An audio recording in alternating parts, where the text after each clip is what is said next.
Selamat datang kembali di channel Profesor Parno. Di video kali ini kita akan membahas mengenai metode analisis malware statis.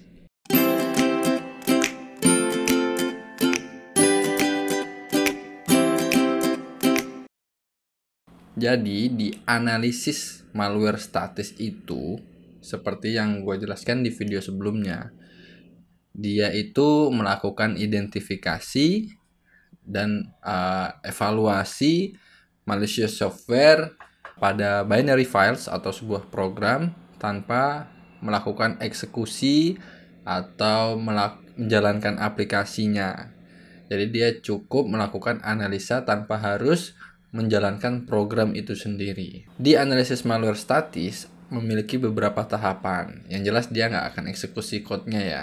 Yang pertama adalah kita identifikasi dulu objektif dari apa yang akan kita analisa. Maksudnya adalah kita ini cari dulu point of interest-nya apa gitu. Misalnya kita mau nyari sebuah instruksi atau sebuah code yang diindikasi melakukan remote access ke suatu CNC server atau server dari penyerang, ataupun kita mau mencari sebuah program yang menjalankan program lain di belakang layar atau di background proses dari suatu aplikasi, program atau code. Yang kedua, kita akan melakukan yang namanya pemahaman terhadap step instruksi, jadi tahapan instruksi dari si program itu sendiri. Dari program itu nanti di code-code-nya itu kita akan analisa satu persatu tentunya. Ataupun kalau kita misalnya sudah punya kemampuan investigasi malware yang cukup mumpuni, kita bisa melihat common malware yang dibuat. Misalnya ketika kita melihat sebuah program tuh, kalau udah terlalu sering tuh kadang-kadang kita bisa lihat bahwa ini nih biasanya dia taruh di mana gitu, atau enggak dia ngelempar EIP-nya di mana gitu. Tiba-tiba program ini menjalankan apa gitu, dia sudah bisa tahu gitu, tanpa harus melakukan tahapan instruksi code-nya satu persatu, step by step satu gitu. Walaupun memang secara teori harusnya seperti itu. Yang selanjutnya adalah kita identifikasi pattern dari malware-nya, pola malware-nya itu seperti apa dengan knowledge database dari malware yang sudah pernah kita analisa atau yang kita sudah punya gitu. Bisa juga kita analisa misalnya dengan menghitung fungsi hash-nya dan membandingkan dengan database malware yang fungsi hash-nya sudah kita punyai gitu ya. Nanti kita bandingkan apakah ini sebenarnya tanpa perlu kita analisa, ini juga sebenarnya sudah jadi malware gitu ya. Kita cukup membandingkan pola-pola malware yang sebenarnya sudah pernah kita analisa sebelumnya. Dari analisa malware statis ini ada beberapa tujuan ya. Tentunya kalau kita melakukan suatu pekerjaan, suatu objektif gitu ya, ada tujuannya lah. Yang pertama adalah dalam menganalisa malware statis, kita itu berupaya untuk melakukan identifikasi sistem API atau sistem API yang mungkin digunakan. Jadi program itu kan biasanya ada menggunakan API ya untuk keteraksesannya, untuk memudahkan keteraksesan dari sebuah aplikasi. Nah, ini kita perlu identifikasi sistem API yang digunakan. Selanjutnya, kita perlu melihat data stringnya, lalu kita harus melakukan decode terhadap data string yang misalnya masih base 64 atau misalnya datanya masih dalam encoding tertentu. Nah, kita harus decode itu, dan siapa tahu atau memungkinkan sebuah string tersebut digunakan untuk mencuri data sensitif. Jadi dia biasanya nih, kalau misalnya di web metode penyerangan dalam sebuah website, biasanya dia menggunakan URL decode, encode URL supaya tidak dicurigai ketika kita melakukan penyerangan. Nah, itu juga sama seperti ketika kita melakukan penyerangan dengan menggunakan malware. Jadi penyerang itu biasanya melakukan encode pada base tertentu untuk mengelabuhi sebuah code atau sebuah baris instruksi yang mana isinya sebenarnya adalah untuk mencuri data sensitif. Contohnya apa? Misalnya bisa saja ketika kita decode itu mengandung sebuah nama domain atau misalnya IP address atau password dan lain-lain. Itu bisa saja disembunyikan dengan menggunakan teknik encoding. Nah, yang ketiga, kita juga perlu mendeteksi adanya code untuk mendownload atau downloaders dari sebuah software. Jadi software itu dijalankan, software berjalan dengan baik, tapi di background prosesnya dia mendownload suatu library, code atau program lain yang malicious. Ini juga perlu kita identifikasi. Contohnya ya tadi misalnya ada backdoor atau misalnya CNC connect ke CNC servers, atau misalnya ternyata itu adalah reverse shell ya. Reverse shell nanti ketika dijalankan ternyata dia ngasih reverse shell ke penyerang sehingga penyerang itu dapat feedback gitu, atau misalnya koneksi yang tertrigger dari targetnya. Jadi bukan dari dia ke target, dari target ke kita, dari target ke penyerang dengan menggunakan reverse shell itu. Ini cukup bahaya dan memang banyak sekali teknik yang digunakan ya seperti itu. Dari beberapa penjelasan sebelumnya, secara garis umum metodologi yang bisa digunakan dalam menganalisa malware secara statis yaitu dengan melakukan disable pada code-nya. Selanjutnya membaca instruksi pada code dan identifikasi potensi bahaya. Ini sebenarnya sebuah tahapan umum atau metodologi dari analisa malware statis. Jadi pertama kita memahami dulu code yang kita disable ya.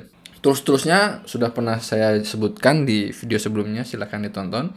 Ketika code ini sudah di-disable, nah kita coba telusuri, kita pahami code-code itu, yang mana nanti di code-code tersebut mungkin aja terdapat instruksi-instruksi yang tadi sudah jelaskan ya. Misalnya ada instruksi terkait dengan sensitif data, ada instruksi terkait dengan reverse shell, ataupun misalnya download suatu library, download suatu program, backdoor, dan lain-lain.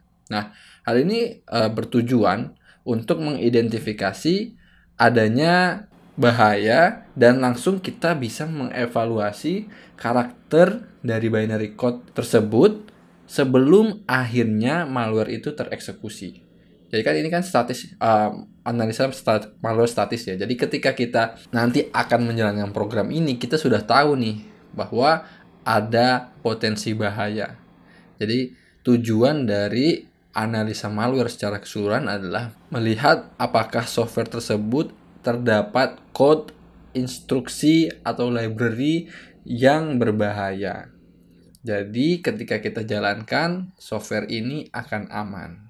Berbeda dengan analisa malware secara dinamis. Nanti kalau dinamis kita akan menjalankan program itu.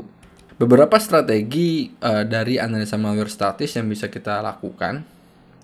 Yang pertama adalah analisa instruksi pada program secara sistematis tanpa menjalankan instruksinya. Nah, jadi kita baca satu-satu tanpa kita running. Misalkan kalau di tools dari analisa malware, misalnya kita pakai IDA atau IDA Pro gitu ya, itu kita bisa menjalankan program code by code gitu ya. Nah, cara yang pertama ini efektif untuk sebuah program yang bisa kita telusuri dari hanya sebagian code-nya aja. Nah, biasanya ini untuk malware-malware yang tidak terlalu complicated, jadi nanti strategi ini akan cukup efektif. Nah, yang kedua adalah kita pindah seluruh instruksinya. Jadi kita telusuri semua instruksi dari program itu. Habis itu kita ketemu adalah objektifnya nih, misalnya point of interest-nya, dan kita pasang breakpoint di sana. BR ya istilahnya. Ini kalau di tools analisa malware juga disediakan ketika kita mau set breakpoint-nya mau di mana gitu ya. Breakpoint-nya di mana, nanti kita akan menjalankan program tersebut sampai dengan breakpoint-nya saja. Nah, dengan cara ini kita bisa menganalisa program dari titik tertentu yang kita tentukan ya dari si breakpoint-nya, sehingga ini cukup efektif dalam mendeteksi adanya istilahnya sistem call ya. Sistem call seperti connect ke suatu server, connect ke suatu host, atau ketika dia menggunakan sistem call untuk membuat file, memodifikasi registry, dan lain-lain ya. Jadi kita bisa identifikasi dengan cukup efektif dengan menggunakan breakpoint ini. Dari metodologi yang sebelumnya itu kita kan juga memiliki tujuan, yaitu untuk mendeteksi API, sistem API. Untuk strategi ketiga ini kita juga perlu melakukan deteksi terhadap API calls-nya, tidak hanya sistem call-nya aja. Nah, karena untuk beberapa program yang walaupun tidak menggunakan sistem call pada code-nya, tidak melulu atau belum tentu termasuk dalam binary atau code-nya itu tidak berbahaya. Maksudnya tidak mengandung, belum tentu kalau nggak ada sistem call gitu ya, itu belum tentu program itu tidak bahaya. Namun kadang-kadang program itu juga malah menggunakan sistem API calls gitu ya. Ketimbang dia menggunakan sistem call, dia menggunakan API calls. API calls ini digunakan untuk melakukan sesuatu hal yang cukup berbahaya, sama bahayanya sama seperti sistem call ya. Sebuah contoh yang menggunakan API calls adalah ketika sebuah malware itu mengandung keyloggers ataupun hal-hal lain yang sifatnya adalah logging gitu ya, membaca log preset key atau tombol yang kita pencet, atau membaca log apa yang kita klik. Nah, itu bisa menggunakan API calls. Jadi kadang-kadang program itu atau malware menggunakan API calls ketimbang menggunakan system call. Untuk strategi yang keempat ini, di mana strateginya adalah cari informasi penting dari string yang ada di dalam disabled image, binary atau program itu sendiri. Nah, strategi ini bisa juga dilakukan dengan bantuan breakpoint, sama seperti yang nomor 2, untuk melihat informasi yang mungkin didapatkan dari sistem call seperti IP address, domain name, dan lain-lain. Ya, jadi ini sama seperti penjelasan di tujuan ya. Tujuannya itu bisa tercapai ketika kita menggunakan beberapa strategi dari analisa malware statis ini. Oke, mungkin cukup sekian video untuk analisis malware statis. Next, kita akan bahas yang dinamis, karena yang statis sudah cukup dibahas, singkat saja. Tujuannya sebenarnya cuma pengen kalian sebenarnya paham apa perbedaan dari yang dinamis dan yang statis. Cukup sekian. Kalau dirasa bermanfaat videonya, silakan di like dan share ke teman-temannya. Jangan lupa untuk subscribe channel Profesor Parno dan tekan loncengnya untuk mendapatkan notifikasi terkait video terbaru dari channel Profesor Parno.